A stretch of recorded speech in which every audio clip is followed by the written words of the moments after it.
Hi, I'm Rory, and with me, as always, is Ken. How you doing, Ken? Exceptionally well, Rory. Thank you so much for asking. I'm really grateful to be here. It's episode 236 of the Counselling Tutor Podcast. We are so grateful that you've tuned in and joined us for this episode. 3 sections today, starting off with theory and practice, where we look at how hard theory presents itself in practice. Today, we're looking at the theory of conditions of worth. We then move on to practice partner, where we look at things that you might consider if starting up your own private practice, or if you're already in your own private practice, or even if you wish to just supplement your income by offering sessions in counseling or psychotherapy. And today is a follow-on from episode 235, where we started the discussion of business planning, what we might consider. So we're going to call it Business Planning O2. Number 2, Rory.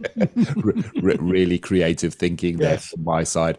And then we end today's episode with Practice Matters, where we look at an element of practice and what we may come across within our day-to-day running of a counseling or psychotherapy practice, and who might come to see us. And Rory, today you interviewed an expert, that is Kel O'Neill, working with eating disorders. Yeah, absolutely, Ken. This isn't the to be missed interview. Kel is she's a world-renowned, I would say world-renowned person on eating disorders, and she gives us some information that is truly startling and that we need to hear. So, a plea from me: please stay to the end of this podcast. It's such an informative interview, and I think anybody in the world of counselling and psychotherapy who's maybe working with people with eating disorders really needs to hear what she said. Thank you, Rory. So let's start episode 236, as we do, with looking at how theory impacts in our practice. And the theory we're going to be looking and how that impacts in practice today is conditions of worth, Rory. Yes, and as Ken alluded to in episode 235, we spoke about introjected values. So in this episode 236, we're talking of conditions of worth, and the two things go together. And conditions of worth is effectively how you're told what you're worth emotionally.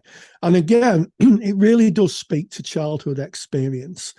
And Rogers, again, working in the Rochester Children's Home, Children's Society Prevention of Cruelty to Children, in his very, very first formalized practice, would have seen children who'd had, cared for children who'd had conditions of worth put on them. They'd been told that they're, I don't want to be too triggering for people, worthless or useless or even worse. And people believe that because we believe what our caregivers tell us.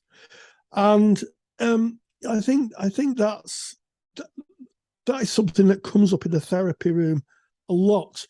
And here's the thing, Ken, it's not just, childhood experience.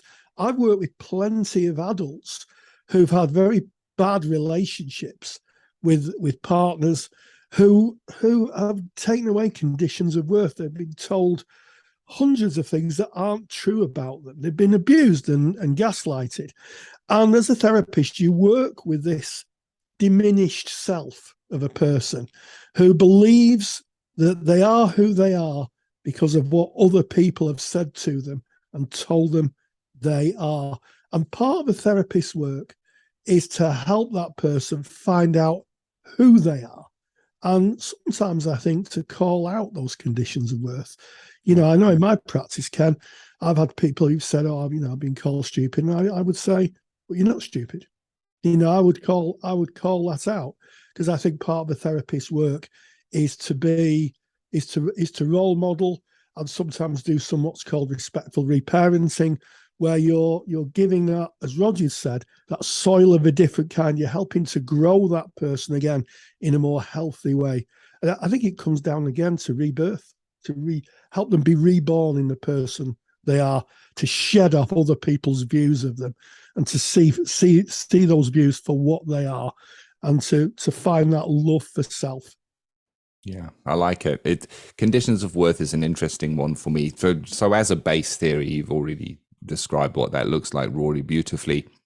It's kind of when we value, or society values somebody's worth based on something external. And it's easy to see. If you watch a running race, then the person who comes first is maybe valued more than the other runners because they won that race. There is a condition of worth, and which is reinforced by culture and society, because that person will stand a little bit higher on the podium than the person who came second and third. They will get a gold medal that says you're a little bit better than the person who came second, who gets a silver one. And my goodness, Rory, if you come third, you get a bronze one. And it's the culture. Our culture reinforces this kind of system of placing one person or valuing them above somebody else. And it's when that is taken on by an individual, by a client that we might see, and that they believe that, and that they see their world from that position.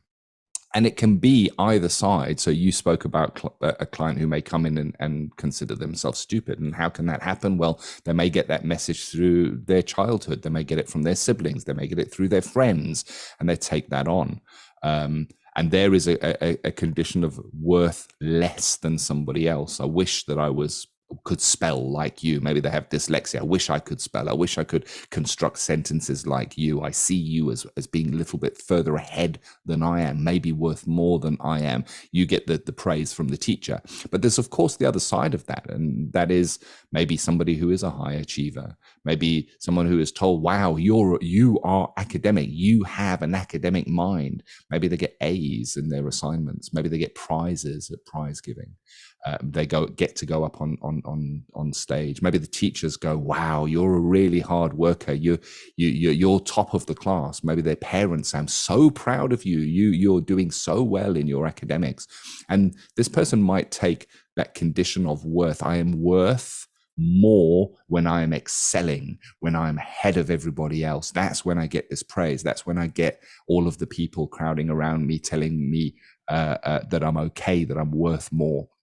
And of course, we all go through life, and eventually we're going to hit life parts that we maybe don't excel at, maybe that we can fail at. And a person that works from a condition of worth of I always excel, I always win, when they hit something that they can't get through, that may be absolutely devastating for them. That condition of worth is shattered in front of their own eyes. I don't know why this is. I'm not like this. I'm a winner. I get through these things. I don't have depression. I don't, you might see that kind of a presentation.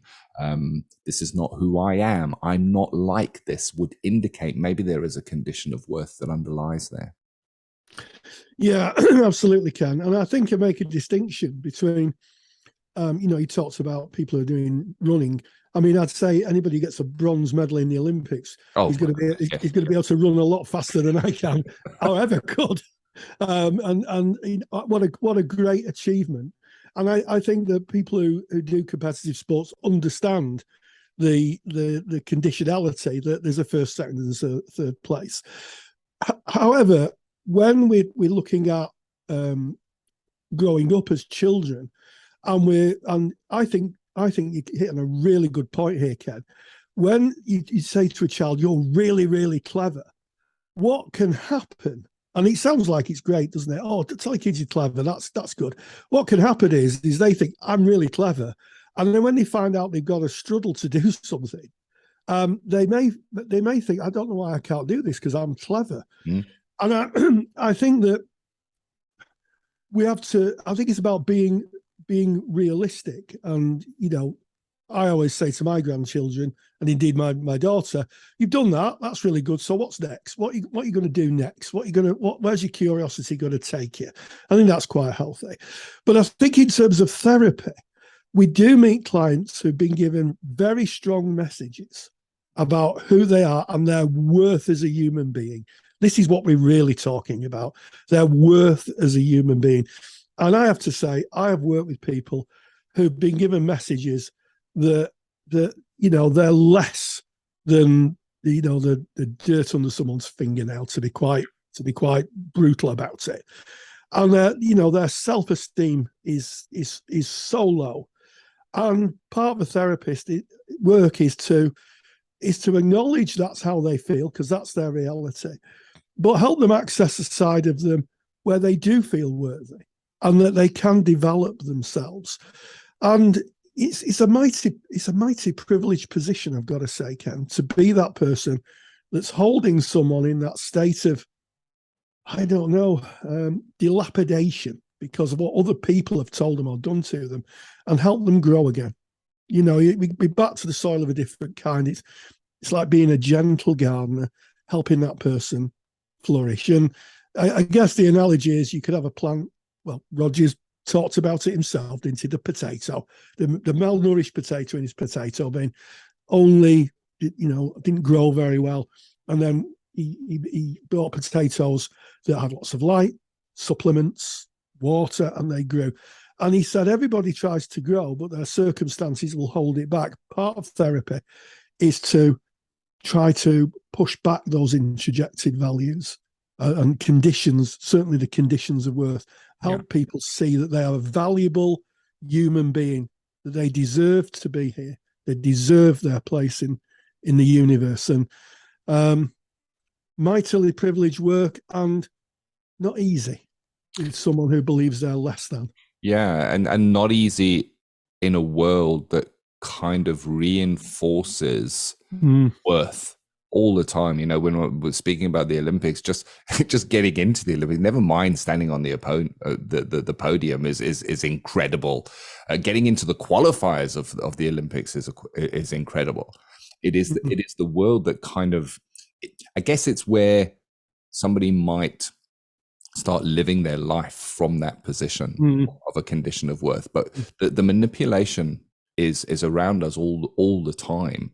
It's around us in certain societies. You know, if you have a certain surname, you are considered that you would have a different, be treated differently. Yes. If you wear certain clothes, you might be treated differently. Certain brands of clothes, you might be considered to be doing better than others. If you drove a certain kind of car, if you had a certain kind of job, if you wore a certain kind of watch, that you considered and seen as maybe. I'm just thinking now, Rory, you and I, this is a story maybe that shows how the world works on conditions of worth. Rory and I had a directors meeting where we went out of the UK and we went into Europe to a country in Europe to do some thinking and brainstorming. And within this country, we were walking around and we were in our most casual of clothes, because we were kind of just taking it easy and thinking about what we might do in Counselling Tutor. And we were walking past the very high-end stores, and it was really interesting that they had security standing at the door, kind of gating who could come into the store. Yes. And it's very interesting. I think if you walked up in your Armani suit with your Rolex, that the door would be open and the carpet would be rolled down and the tea would be made as you were walking through the door. But I wonder, Rory, we were speaking about if we kind of walked up to the store, they wearing what we were wearing, they'd probably be pulling down the shutters. Me Tesco shorts and my Primark shirts. Yes. I thought it was high couture, to be honest with you. I thought it was very well dressed. And the truth of the matter is, we're speaking about a person-centered theory here, and the person-centered theory, when we look at it, considers all of us as equal. You know, there's no judgments, that we will see everybody as the human being that they are, that we as the therapist will strip away those conditions of worth and see only the person in front of us, so that we're not looking through a lens of worth. And of course, we see clients coming in, as you say, Rory, when you're kind of saying what this is really about, is it's about that person who is living their life from this condition of worth. This is being reinforced and taken on as a truth, and that can cause immense pain. And I think the way of working is patience, unconditional positive regard, love and acceptance for this human being who sits before us, because that strips it all away. That strips it all away. No matter what you're wearing, no matter what the brand, no matter what the job, no matter who you are, we are seeing each human being just as that human being, as that little spark that is in front of us. Yes, I think it was the philosopher Hector who said, "I am human, and nothing human is alien to me." Yeah. And I think it's a wonderful observation of seeing someone as a human being, not connected with anything else, be that wealth or be that position.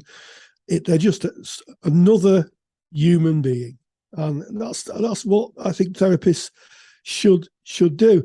And we've talked about turning up at the jewelers with my Armani top or my Primark top and my Tesco shorts. But there is another aspect to it. Some people do well and they become wealthy, but they have pain as well.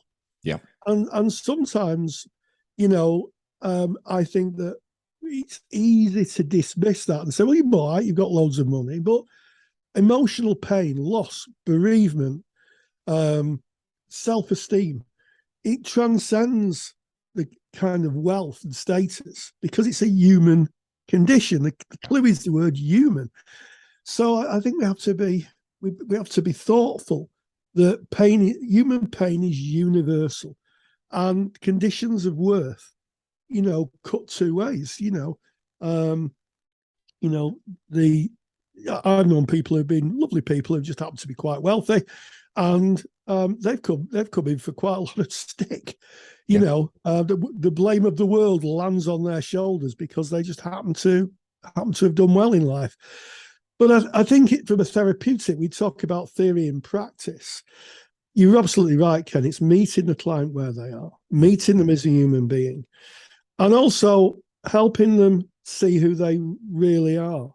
Because the theory would say, and there's not just person-centered theory, but a lot of other theories would say, that people know who they are. And that's what we call a phenomenological idea. There was a theorist called John Schleen, who was a student of Rogers, who said everybody knows everything. There may be denials, cover-ups, lapses of memory, but we are the ultimate source. In other words, we know ultimately who we are, and with help, we can be who we want to be.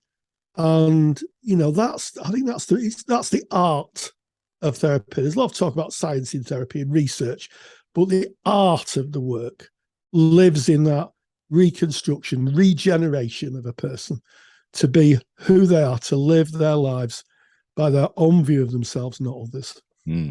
It's interesting. I'm glad that you put conditions of worth after introjected values, which you can listen to in our last episode. They do go hand in hand together. And we were speaking in the last episode about, it's sometimes the growth isn't about dropping stuff. It's about recognizing what is not real and shedding it off, smashing the truths that we hold and going, that's not my truth. That's what the advertising world has sold me, or what the messages that we get. It's when we value, I am worth more if, or I'm worth less if. There we're talking about condition of worth. In other words, the worth of that individual is conditional. And however that is kind of, whatever the catalyst that started that in their life, it is the person who lives from that. I am worth more if I can't lose my job because I'm worth less, or I need to get that promotion because it'll mean I'm worth more. It's when you live your life from that I'm worth more if, I'm worth less if perspective, where in reality, that human being is worth the same no matter what. And we see them through the eyes of the same no matter what. That is that unconditional, listen to that, unconditional positive regard. So if you take conditions of worth, it's got the condition in it, conditional, it's conditional worth. And we're talking about unconditional positive regard. So it's kind of the antidote, the one cancelling out the other, which is great, a great way of being to present in that situation, Rory. I like the word antidote. I really do. And I think when we think of the word antidote, we think of a medical term for giving something to somebody to cure an ailment or an illness. But I think that the necessary and sufficient conditions, certainly empathy, congruence, unconditional positive regard, as an antidote are massively powerful for those people we meet who haven't been given that, who have been given messages that are destructive and toxic and have cut them down. And to come to a therapist and to help them explore and to grow and to reform, regenerate themselves is a wonderful thing. And that's where the work is. That's where, there's no doubt in my mind, there's no question in my mind, that's where the work is. It is about the patience, as you've talked about, Ken. It's about sitting with that person and all their emotions and allowing them to reset themselves and start to grow again. And it's, I think, for both the client and the therapist, it's a commitment. It's a piece of work. And I think that's sometimes forgotten in therapy. Both people are working to create this. The therapist is working to create the environment, and the client is working to grow within that environment. And when it works, wow, it's incredible. Yeah, and as always, as we kind of back out of theory and practice, we look at what can we do, and we recognize that when we speak about these theories, they apply to us just as much as they apply to our clients. And the work with us is really, it's that personal development. It's looking at ourselves. It's recognizing what are our conditions of worth. And I certainly can look back. I remember Rory moving into a home. We moved from Johannesburg to the Western Cape many, many years ago. And I moved into a rather large home in the Western Cape. And we didn't have much furniture to fill up this rather large home. So we had our outside garden table in our dining room because it was functional, Rory, and we would sit around. We would sit around on chairs at this outside table, but it was very weather worn, and the wood was peeling off and all of that kind of stuff. And I remember a neighbor from across the road coming in to welcome us to the area, and they came in and they brought a little casserole or whatever it was. And I remember the lady, when she walked into our home, she says, "Where's all your furniture?" And I responded by, "Oh, we've just moved from Johannesburg, so all of our furniture is not here yet." I felt a sense of shame that I was worth less because I didn't have what in somebody else's eyes was expected of me. And then, Rory, I set about compensating for that. What was my priority? It was to buy furniture. Why? So that I could settle that dis-ease within myself, so that I could be worthy of this big house that I just moved into. And I was acting from a condition of worth more if I surround myself with the right furniture. I look back now, we live a very minimalist lifestyle, and the more we strip off and we drop, the more of myself I find. It's that constant personal development, recognizing those conditions of worth within ourselves, how we act within our lives, the brands we buy. It's just a great topic, and I'm very grateful that you brought it, Rory. Yes, and you're absolutely right. Conditions of worth, I guess in the 50s, Rogers was talking about childhood experience, but as we move into a more commercial age where we're pressurized, I call it the "you're worth it" generation. You buy this because you're worth it. I think it's all around us that you can't escape it. You defined, sometimes people think, or people define themselves by possessions and status, and actually it's about who you are. It's character that I think people remember more than the possessions you own. So moving now on to practice partner. Last week in episode 235, we started the discussion on business planning. And today we look at business plan part 2, Rory. And what we're doing here is we're kind of demystifying the business plan. Business plans don't have to be a boring download a form from the internet and get kind of overwhelmed by it. It can be it can be a creative experience, because at the end of the day, you're thinking about you're thinking about your practice, you're thinking about the clients that you may want to see. You're just writing that down, and we have some more questions that you might consider when you're putting together your business plan. And I'd like to start off, Rory, with your working hours. And again, I think we touched on this last time, that your working hours are not just the sessions that you do. It is the administration of running your business. It is if you're traveling, it is the time to, and it is the time from, and the writing of the notes, the going for supervision, the time that you might need to spend responding to inquiries, replying to emails, replying to telephone inquiries, for example. So there's a lot to consider there, and it's worth writing that down and kind of thinking, what might that look like? Do you want to offer concessions or a sliding scale? So that would be about you and your valuing system. How might your fee structure look? And then would you offer various fees, and what might that look like? And, you don't have to say, this is the price that I'm going to do that at. At the business stage session, you might go, that is something I do want to offer. I do want to offer a student rate. I do want to offer a concession rate for those that come to me. And then, and I think this is an important one, Rory, and I know I'm going to bat over to you when I kind of ask this question. Who are your clients? Who is it that you want to welcome into your counseling? Is it individuals only? Are you only going to see individuals? Have you trained in couples? Have you done any specialist training in children work, and you may look at children? Are you a supervisor? Do you invite supervisors? Who are these clients going to be, Rory? I think that's a really good point. I think that, in our profession, certainly specialization is becoming more the norm now.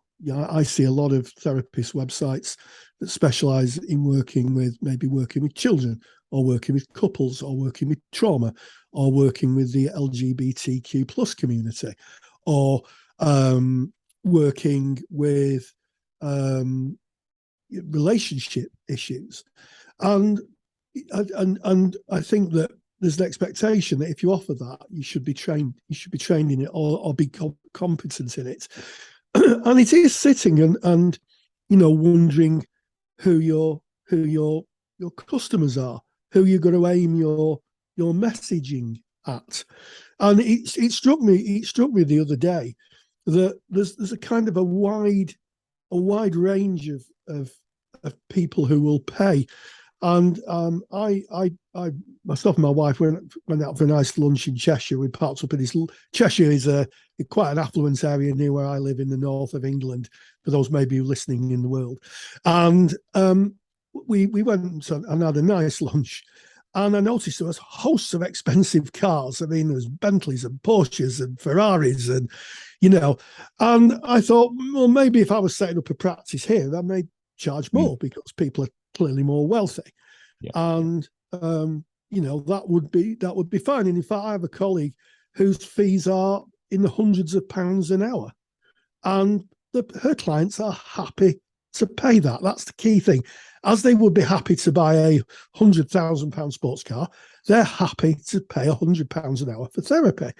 Where I live, the cars are somewhat older, and people would not couldn't afford to pay that. They may be able to pay £40 or £50 an hour. So it's really thinking about who you're going to serve, and how many hours you've got to work to make money that will keep you to pay your bills.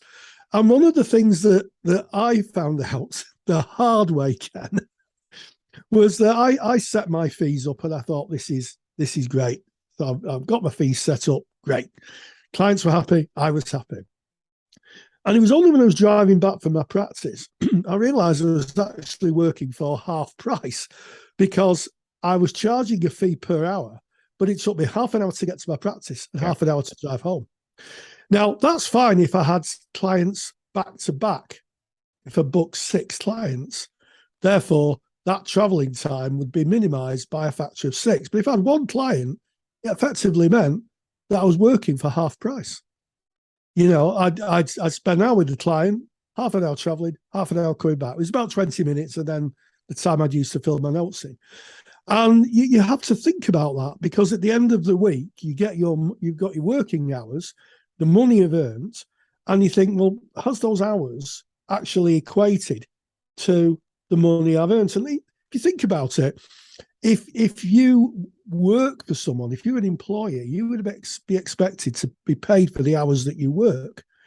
And if you're not careful, if you're self-employed, you can find yourself actually not being paid for the hours you work, and huge chunks of time being taken up by doing other things. So I think it's worth considering, are you going to work a day and just see maybe 4 or 5 clients in a day, as opposed to stretching it across a week.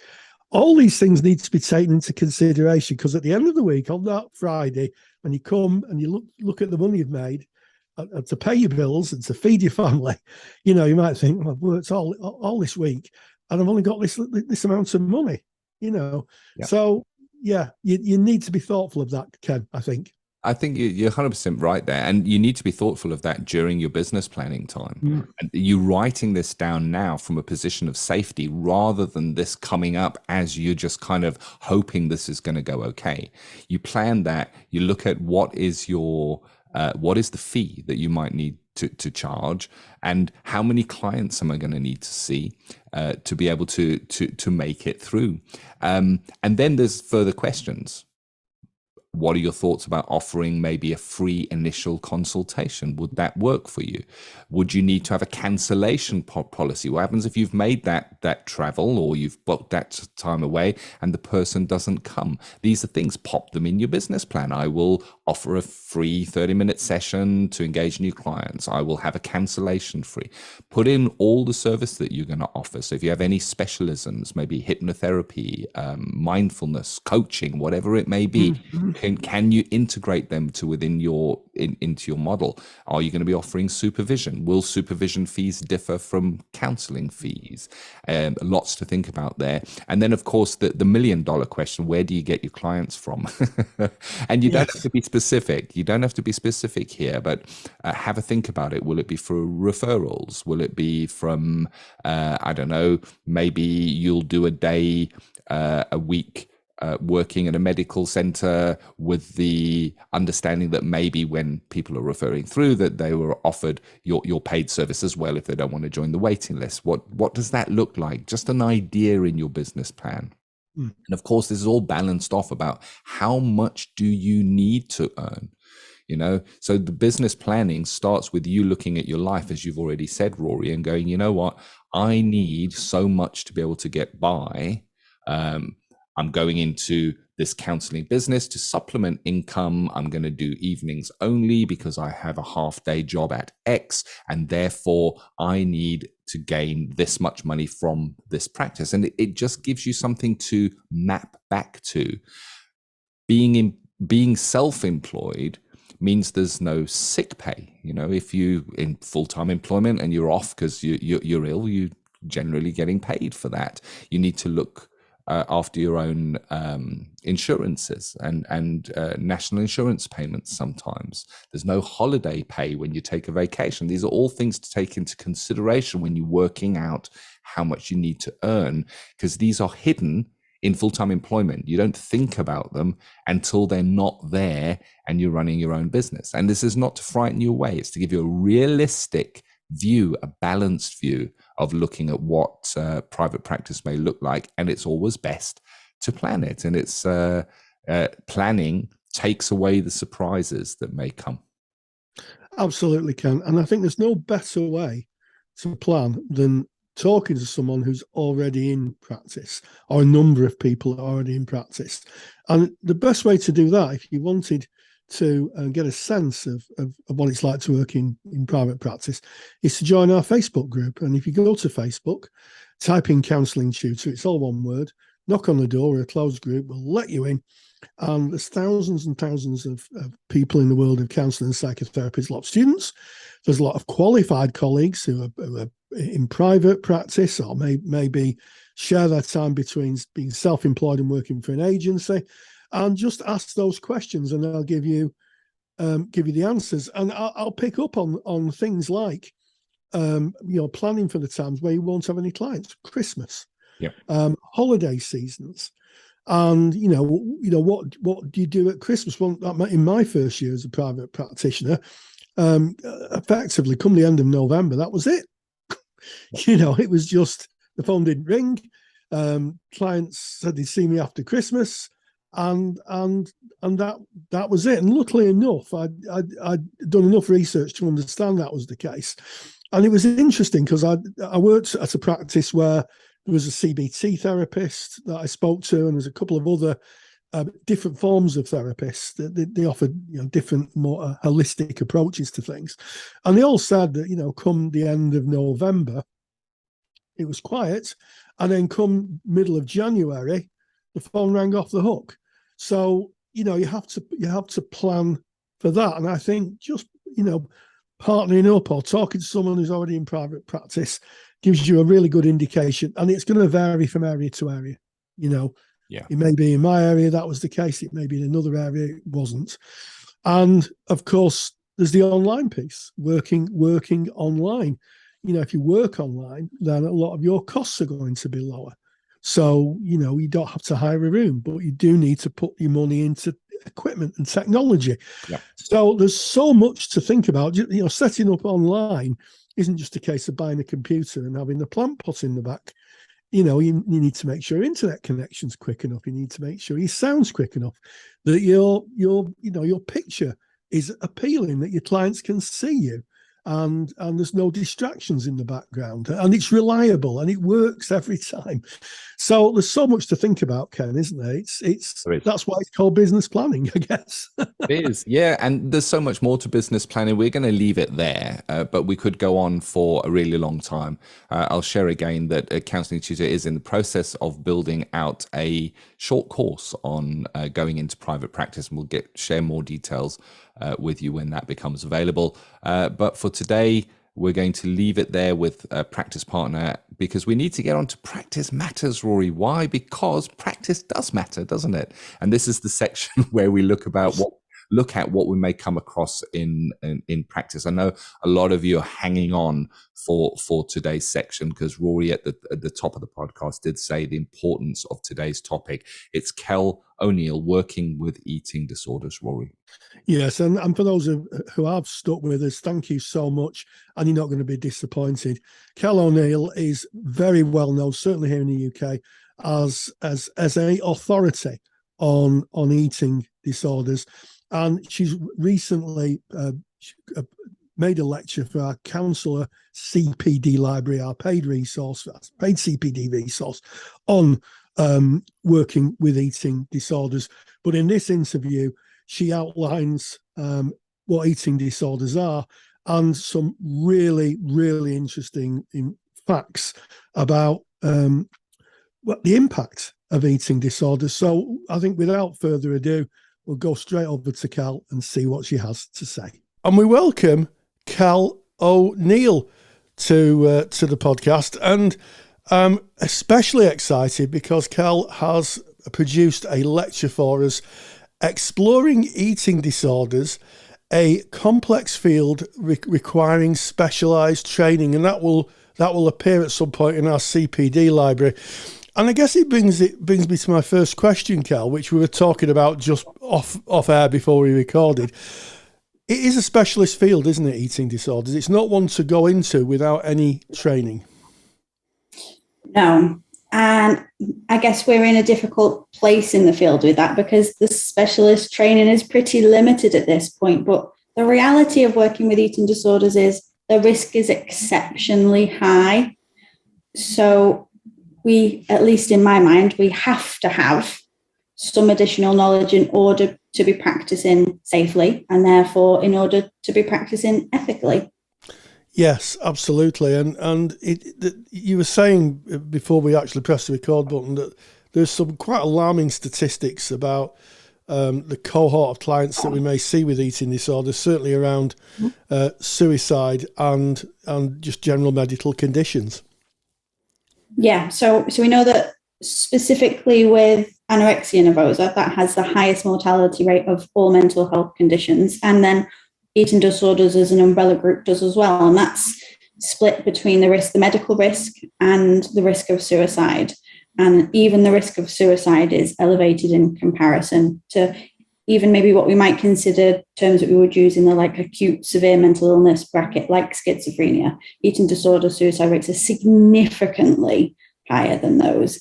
And it's interesting to me how we found ourselves at this point in the field, where I think most of us would consider, let's say, schizophrenia a specialized area of knowledge to have if you were going to work in it. And yet when we look at the practicalities of the risk, when it comes to eating disorders, we tend to see that as a little bit more of a grey area when it comes to managing the risk. But when you see the cold hard statistics, I think it clearly tells us where we should be sitting with this topic.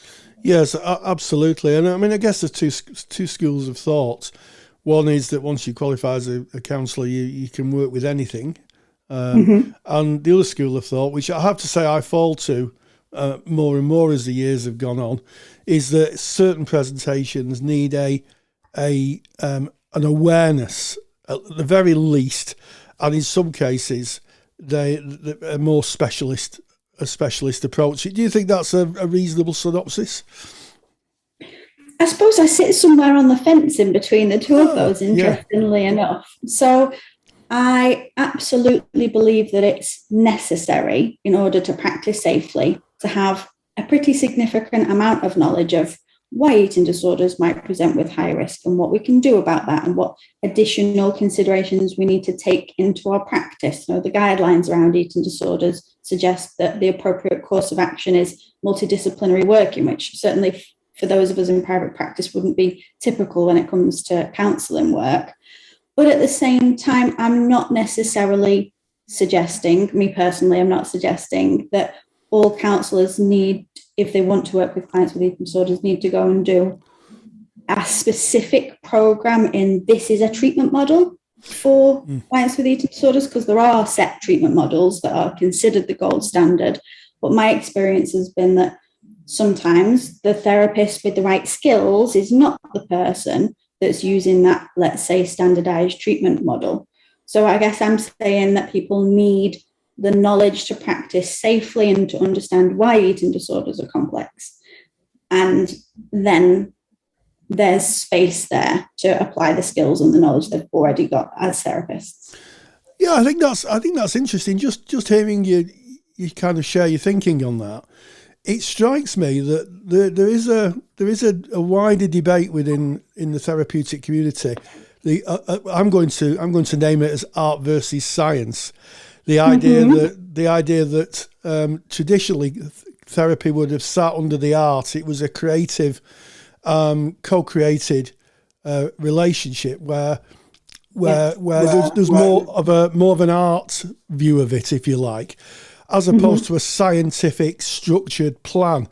And I think it's interesting where we sit as therapists between art and science. I know colleagues who are, who would be quite keen on treatment plans, but I think you're right. I think that the right therapist could provide the conditions to allow someone to explore why they are behaving towards food, or their relationship with food is as it is.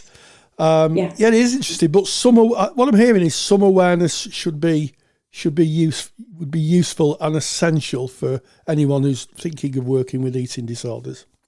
Yes, and I suppose that's largely around the risk component of it, and also some of the psychological process. So we know that thinking patterns in people with eating disorders are actually quite influenced, talking about the science, are quite influenced by the biological process that's also happening because of their relationship to food and how they're using that as a coping mechanism, and how our bodies might be altered by the way that we're eating and behaving with food impacts our thinking. So therefore there are some wall points where if you get up to this brick wall, you're just going to be banging your head against this brick wall if you don't understand the mechanisms of that. And that's often actually where counsellors do get stuck. They either get stuck with the fear of the risk because they don't know how to hold the appropriate boundaries for it, or they get stuck when they get to this wall and then typically come for some specialist supervision saying, what's going wrong? Yes, and that kind of brings me to my next question, supervision. I think our supervisors should be able to provide the oversight and an overview of our practices as they are. So what's your view on someone who is working with eating disorders? Should they have a supervisor who is knowledgeable about that? That's a good question, because my instinct to answer to that was to say yes. And I offer supervision, and 90% of the supervision that I offer is specialist, quote unquote, specialist supervision on an ad hoc basis. So for people who've got their regular supervision, but have found themselves maybe working with a client or some clients with eating disorders and want some additional knowledge base as part of their supervision, want some extra holding for that. But my supervisor doesn't specialize in eating disorders. And I suppose I feel comfortable with that because I know I've got the knowledge base. So I guess if you're doubting your knowledge base, you need the specialist supervision, versus if you've got a solid knowledge base, maybe there's more scope there for you to choose from a wider bank of supervisors, dependent on what your needs are in your practice at that point in time. Yes, and I think that's an interesting point you make, because I know that within my practice there are areas that I probably have more knowledge about than my supervisor. Can't expect your supervisor to be all knowledgeable, but I like what you say about reaching out for some secondary or some supportive supervision for a specific, maybe a specific client group. And I just wonder how many therapists would consider saying, my supervisor's good, but I just need a bit more from someone who knows a bit more. I wonder how many therapists would consider that would be quite the norm in practice. I would say my experience would lead me to think that people don't realise it's an option until perhaps they see me or somebody in a similar working role to me talking about it, and then they realise, oh, my supervisor hasn't been giving me some of what I need in relation to this client or this collection of clients, and it's okay for me to go and do that. I think sometimes people maybe feel a bit almost like there's a loyalty to the supervisor when they can't say to the supervisor, you can't support me with this, I'm going to get it from somewhere else. But nobody can be all things to one person. So that seems like a sensible course of action to me. And it's actually one of my favourite things to do in my work as well, is to do that ad hoc supervision and know that I'm holding the counsellor or the therapist who's already probably got a good therapeutic relationship with a client, that if they referred to me, A, they'd be stuck on my waiting list, and B, I might not be personally a good fit for them. So to know that we can, as a team, hold that appropriate space, I think is great. But often I think counsellors do refer those clients on when it gets to that wall point instead of seeking the supervision. Yeah, I think that's interesting, isn't it? From what I'm hearing there, is that specialist practitioners in this field may not be able to take clients on. So it may be that someone could take the clients on, but get some specialist and I like the phrase you've used, ad hoc. I like that, ad hoc supervision, to be able to maybe have some more formative information and also be supported while working with a client who may present with issues around eating. And I wonder, I don't know, I personally think it's a good thing to get as much professional view externally of your practices as you can. I've one final question as we kind of come to the end of this interview. Is the prevalence of eating disorders presenting in therapy, do you think, getting more? Is this something that is becoming a more prevalent presentation? You're asking all the good questions today. So the statistics would say the answer to that question is yes. The statistics would, if I think about the sort of 15 years that I've been loitering around in the eating disorder field, we were talking about half of sort of 750,000 was what we were originally saying when I started working in the field. And now most of the charities say 1.25 million are affected. But the most recent NHS statistics, which were looking at symptoms rather than diagnosis, we're suggesting monumentally more than that in terms of people struggling, but perhaps quite a little bit less severely than those people that rush to services, but who are seriously still struggling with eating disorders. And then on top of that, that research came out just before the pandemic. So on top of that, we've had the pandemic, which seems to, in everybody I've spoken to's experience, led to more people presenting for therapy and people getting sicker faster as well. And so I've never had a waiting list like this before. And I've never been in a situation that if I had a waiting list, there wasn't another therapist I could pass a client on to. But we're talking months and months and months and months of waiting lists now if you're looking for an eating disorder specialist. So whether counsellors like it or not, and whether a couple of years ago they might have said I'd pass those clients on to somebody, the reality is now, absolutely, counsellors are going to be seeing more people with eating disorders, because otherwise those people are going to be left with no support, sat on waiting lists for months and months on end. And I guess that's why it's become even more important to educate people who perhaps wouldn't want to ever consider themselves a specialist in eating disorders enough that they can hold space for some clients with eating disorders. Well, I think that is a very poignant way to end this interview. Kel O'Neill's lecture, which will be in the CPD library, entitled Exploring Eating Disorders, a complex field requiring specialised training, will be available. I'm sure it'll be enlightening to those people who now will realise that eating disorders are more prevalent than perhaps we once thought. And it just remains for me to say, Kel O'Neill, thank you so much for joining us.